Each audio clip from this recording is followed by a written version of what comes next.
Hello there, I am Dr. Bree, and today I want to talk to you about the impact of emotions on our pelvic health and how emotions can really get stuck in our pelvic area. And I'm talking about emotions, stress, anxiety, mental thought loops, negativity, worry, all of that.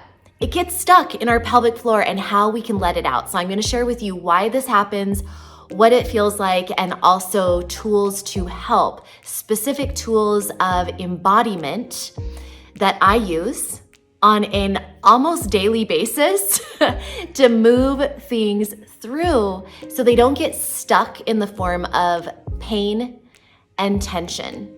All right, so let's get to it. First, let's talk about the pelvic floor and kind of like why, my theory on one reason this happens, that our emotions get stuck in our pelvic floor, in our pelvic bowl. So the first thing is, just from a scientific perspective, the core muscles, the muscles of our core, which our pelvic floor is at the base of our core, these muscles are part of the muscles that go into action when we are in fight or flight mode. When we are in the mode of like bracing ourselves for impact or bracing ourselves to fight, we get really tense through the shoulders. Like picture like a fighter who's getting ready to punch. Your shoulders get tight, your pelvic floor gets tight and lifted, your belly might pull in if you're bracing for impact. So these core muscles, your pelvic floor, your hip flexors, preparing to run, these muscles of the core of our body prepare us for what's next, which usually involves using our legs and our arms, but our core muscles must prepare us first.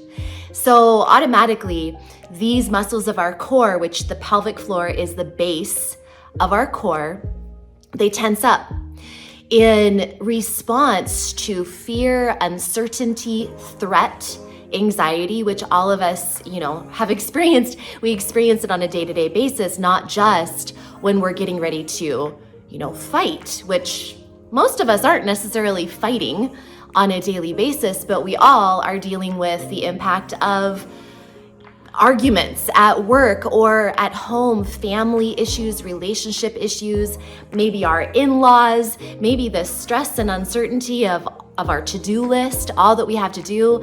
I mean, fears of new things going on in this planet, like AI.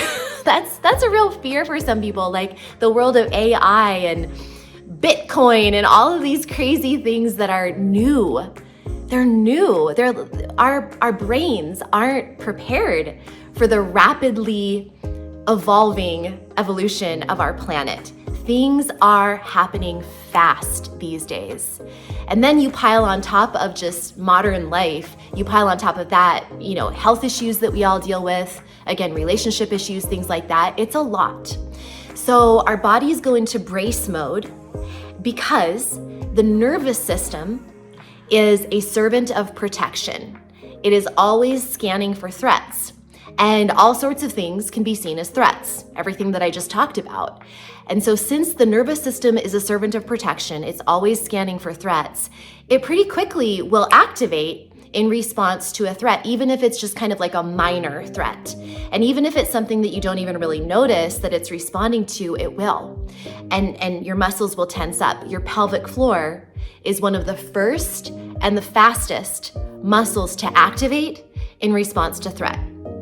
Okay, so that is kind of like a foundational, physiological reason why our pelvic floor muscles can get tense. And by the way, here's our pelvic floor. So this is a female pelvic floor model, and this is the muscles looking down into the pelvis, and this is the outer layer of pelvic floor muscles, and then the deep inner layer of pelvic floor muscles.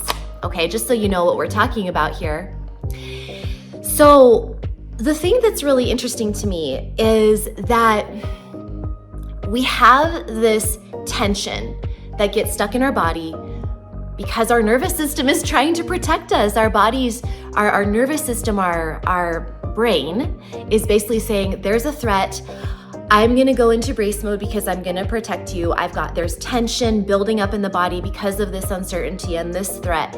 But what happens is if this keeps building up and building up and building up and we never release it, that's when it can be a real problem. And if you think about it, when we're kids, we're really, really like porous.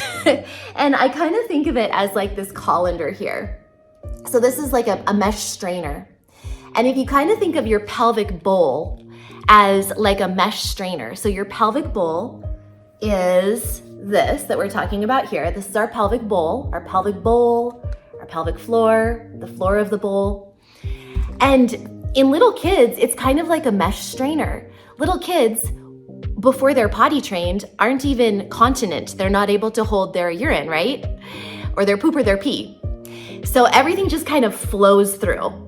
They wear diapers because they're not potty trained yet, and also their emotions flow through too. They are having tantrums. You know when a kid is upset. You know if something's not going their way. They have ways to deal with it. They cry, they bat their arms like this, they throw tantrums, all of that. They kick, they scream, they yell. But around the age that we start potty training our kids and they start developing control of these pelvic floor muscles and the sphincters around the urethra to help keep the pee in and around the anus to keep the poop in, as they start developing control of these pelvic floor muscles and the sphincters that keep everything in, they also start getting in trouble more for getting into those tantrum modes.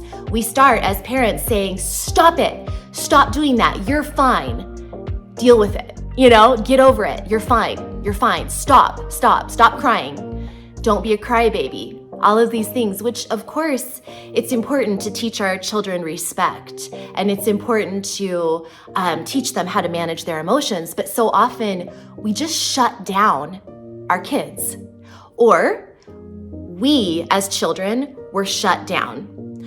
Around the age that we started potty training and developing control of our pelvic floor muscles, we also had to really start developing excessive control of our emotions. And most of us weren't lucky enough to have super emotionally intelligent caregivers who were able to teach us how to healthfully deal with our emotions. Instead, it was just stop, don't cry, don't do that, stop, you're embarrassing me, right? So we learn to hold everything in, from our pee and our poop to our emotions.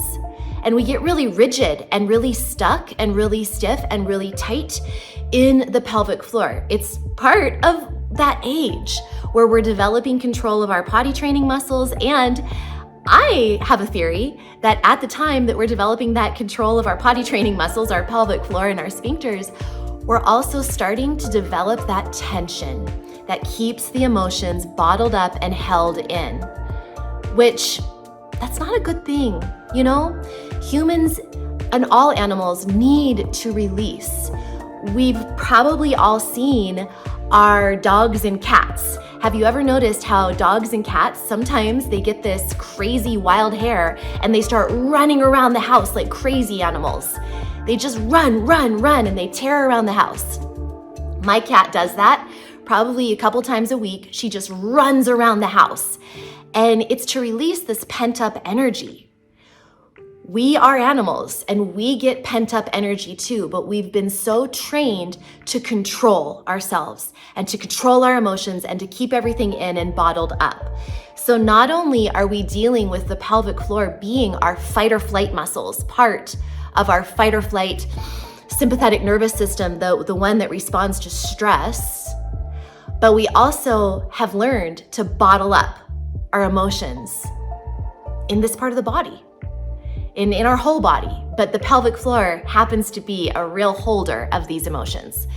So just like any animal, we are meant to release. Just like any animal, I actually saw a really cool video the other day of an impala that had been caught by a lion, and it had been, the lion was going to kill it. But the lion got distracted or whatever and left. And the impala, it looked like it was dead. But after a period of time, it realized that the lion was gone, and it got up and it started shaking shaking, shaking, shaking, which is a natural response in an animal's body to discharge the built up energy and the nervous system responses to that traumatic experience, to trauma, just extreme stress.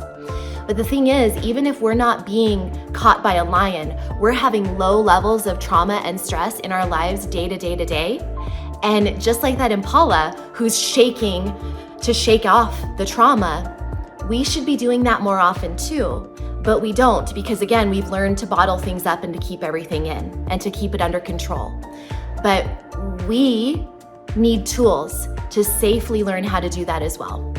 I know that after I gave birth to my son, I had a natural response in my body of uncontrollable shaking. And perhaps somebody else has experienced that too. Uncontrollable shaking. And I felt really weird doing it. I remember being in the hospital and feeling embarrassed around the nurses that I couldn't stop shaking. But it was my body's natural response. And so I say, let's learn to reclaim the use of shaking, movement, breath, and sound to release these stuck emotions. And for the rest of this video here, I want to talk about those elements, movement, breath, and sound, and how these embodiment practice, these somatic practices, soma means body. So the experience of being in your body, embodied, and in the soma, the flesh of you, and feeling your feelings, not just ignoring them, not just bottling things up, but actually feeling the emotions, allowing them to be there, recognizing them, and then moving them through, not just keeping them stuck and held inside, is so healthy and healing. So movement, one of the simplest and easiest places to start is just by moving your body.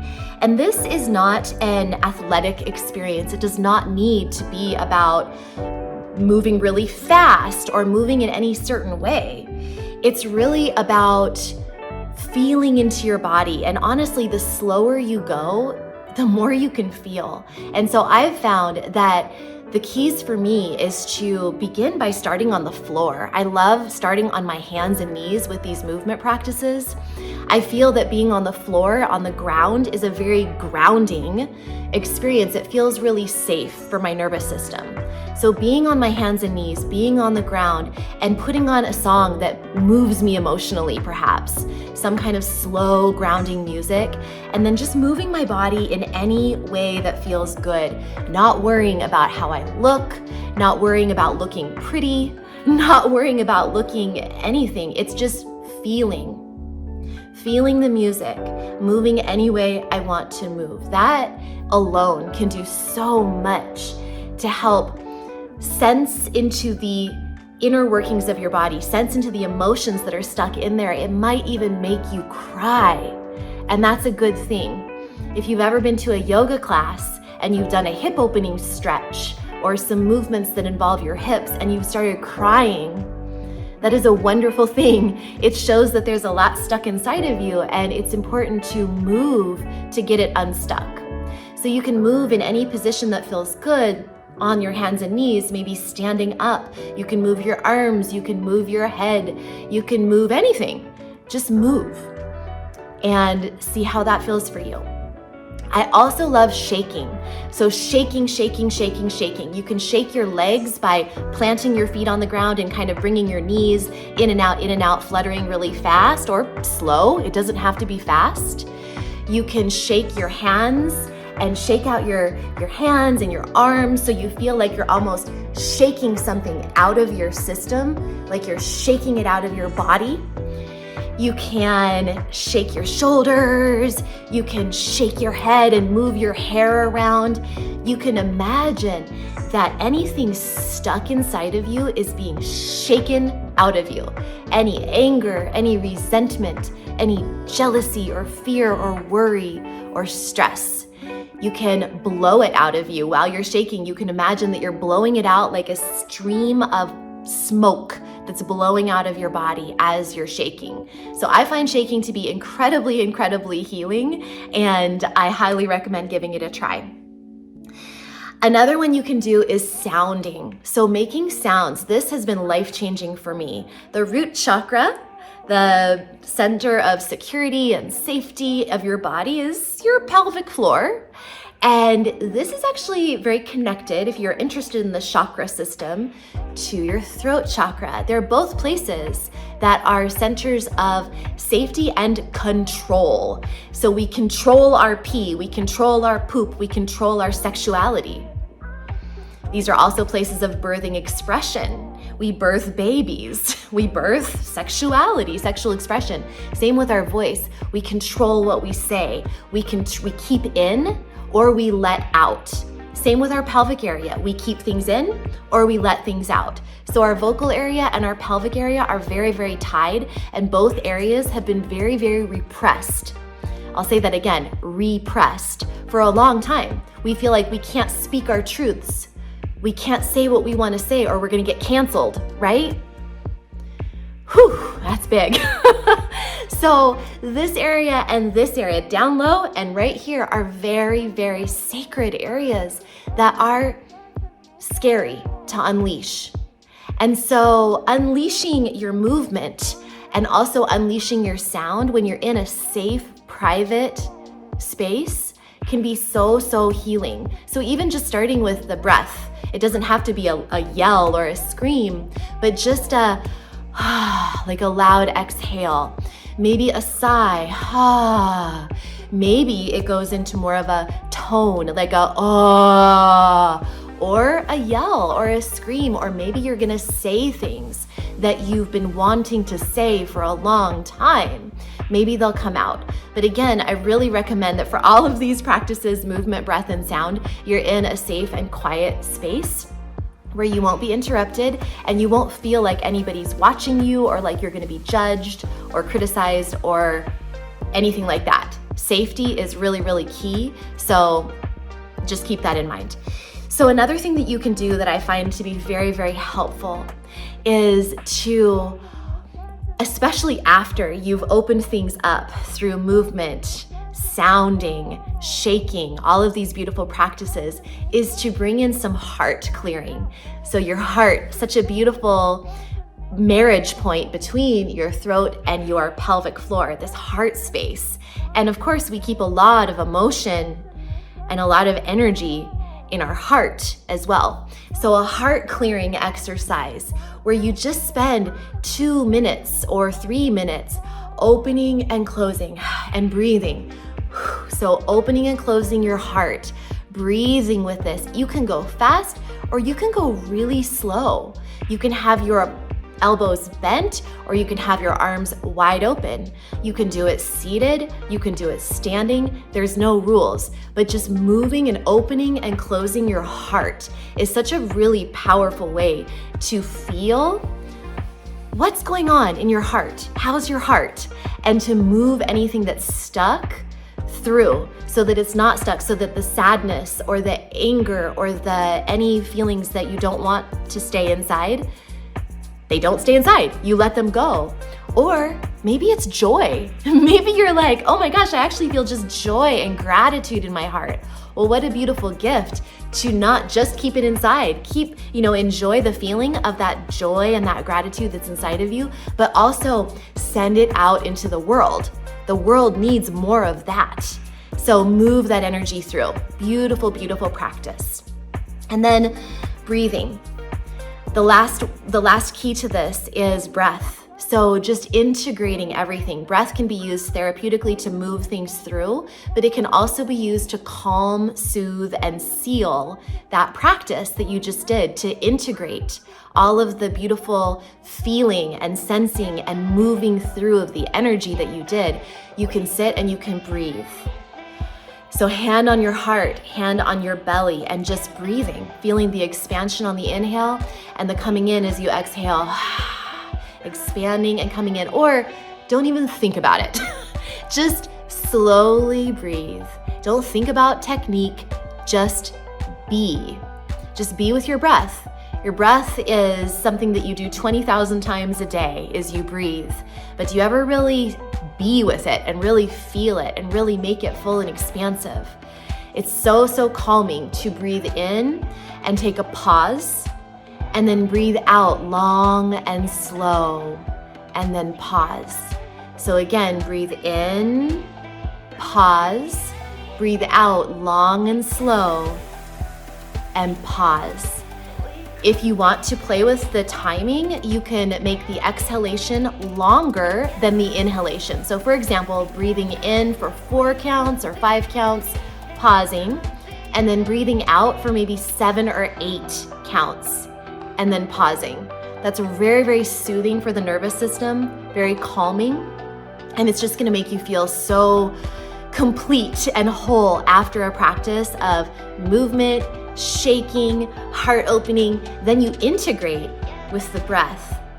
And I'm telling you, this can change your life. It can certainly change your day. At the very least, taking a few minutes to move your body or shake things out, or even just sit and breathe for a minute is life-changing.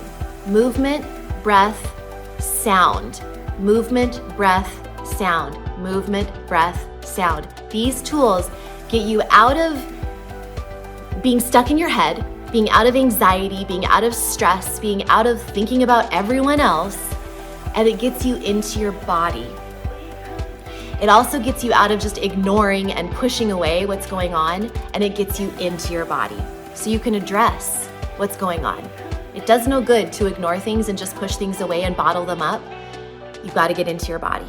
So these embodiment practices, movement, breath, sound, so important. I hope this helps you. And if it does, please comment under this video and share what has helped you the most, what practices you love the most. I'd love to hear from you, and I just wish you the most beautiful day. And use these practices, use these tools, just see how it changes your energy level, your mental health, your emotional health, and even your pelvic health.